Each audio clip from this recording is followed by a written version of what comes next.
गाड़ी आप हर रोज चलाते हैं या फिर जो गाड़ी आपकी पार्किंग में खड़ी है, मुझे उम्मीद है कि वो कोई खास गाड़ी नहीं होगी। बेशक आप उसे बहुत प्यार करते होंगे, लेकिन इसका मतलब ये नहीं कि ये इस दुनिया से अलग है। जो गाड़ियां या साधन हम हर रोज इस्तेमाल करते हैं या फिर रोज देखते हैं, वो चाहे फिर बसेस हों या ट्रेन हों या फिर प्लेन्स ही क्यों ना हो, इनको हर बार बहुत बड़ी मात्रा में बनाया जाता है। लेकिन क्या हर साधन ऐसे ही बड़ी मात्रा में बनाया जाता है? तो जवाब है नहीं। इनमें से कुछ तो बहुत अलग होते हैं, और जब इनका काम एक बार खत्म हो जाता है तो इनको लावारिस छोड़ दिया जाता है। और ऐसे ही कुछ बदकिस्मत साधनों के बारे में आज मैं आपको इस वीडियो में बताने वाला हूँ।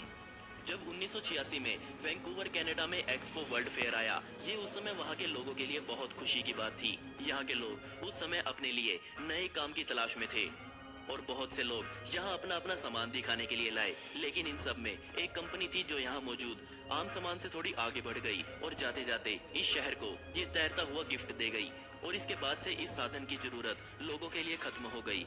ये है मैकबर्ग, एक 180 फुट लंबी बोट जो पूरी तरह से स्टील और शीशे से बनी हुई है। ये अपने समय में चलता फिरता मैकडोनल्ड रेस्टोरेंट थी और ये एक्सपो फेयर में भी एक रेस्टोरेंट बनकर ही आई थी। लेकिन बदकिस्मती से इसने उस समय एक भी ग्राहक का स्वागत नहीं किया गया। इसकी ऐसी हालत का असली कारण तो मुझे भी नहीं पता चला। शायद हो सकता है कि मैकडोनल्ड के पास एक्सपो खत्म होने के बाद इस बोट के लिए कोई काम ना बचा हो। और आज 30 साल से ज्यादा का समय बीत चुका है, लेकिन ये बोट आज भी उसी जगह लावारिस खड़ी है जहां इसे पहली बार लाया गया था। फर्क बस इतना है कि अब इस पर प्रकृति और पानी की मार को अच्छे से देखा जा सकता है। शायद आज भी ये बोट ऐसे किसी इंसान का इंतजार कर रही है जो यहाँ आएगा और इसको वो सम्मान देगा जो इसके लिए बनाया गया था।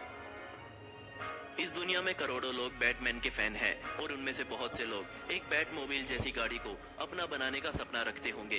बेशक अगर आपके पास भी एक ऐसी ही गाड़ी हो तो आप भी उसे बच्चों की तरह प्यार करेंगे। तो बेशक आप इसे बेचकर अच्छा खासा पैसा कमा सकते हैं। तो इसलिए मुझे इस बात पर विश्वास नहीं हुआ कि 1990 मॉडल की ये बैटमोबाइल किसी ने जंगल में लावारिस छोड़ रखी है। जिस फोटोग्राफर ने इसकी ये तस्वीरें ली उसने इस गाड़ी की लोकेशन नहीं बताई, क्योंकि शायद हो सकता है कि उसका खुद का ही प्लान बन गया होगा कि वो इसे यहाँ से ले जाए और इसका ध्यान रखे। लेकिन फिर भी इसे इस हालत में देखना ही रुला देने वाला है, क्योंकि अपने समय में इसने बहुत सारी सुर्खियां बटोरी होंगी और बहुत अच्छा समय देखा होगा। इसके शीशे सारे टूटे हुए पाए गए और अंदर की हालत तो और भी ज्यादा बदतर थी। इतना सब होने के बाद भी मुझे ये नहीं पता कि ये गाड़ी अब कहाँ है, किसकी है और क्यों किसी ने इसे ऐसी हालत में यहाँ लाकर छोड़ दिया।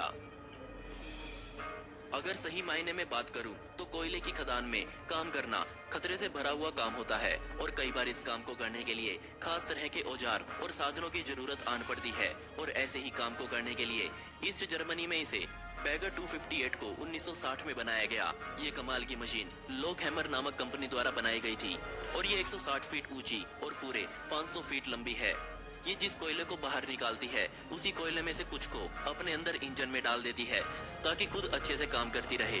और इस बात में कोई शक नहीं है कि ये इस दुनिया की सबसे बड़ी और सबसे शक्तिशाली मशीनों में गिनी जाती है। लेकिन 2002 में इस दमदार मशीन को आखिरी बार चलाया गया था। जिस लोकेशन पर काम करने के लिए इसे बनाया गया था वहाँ का काम इसने पूरा कर लिया। अब इसे कहीं और ले जाने का खर्चा बेहद ज्यादा था, तो इसके मालिकों ने इसे अपने खेतों में ही ऐसे खड़ा कर दिया और 2002 से लेकर आज तक ये वहाँ खड़ी सिर्फ जंग खा रही है।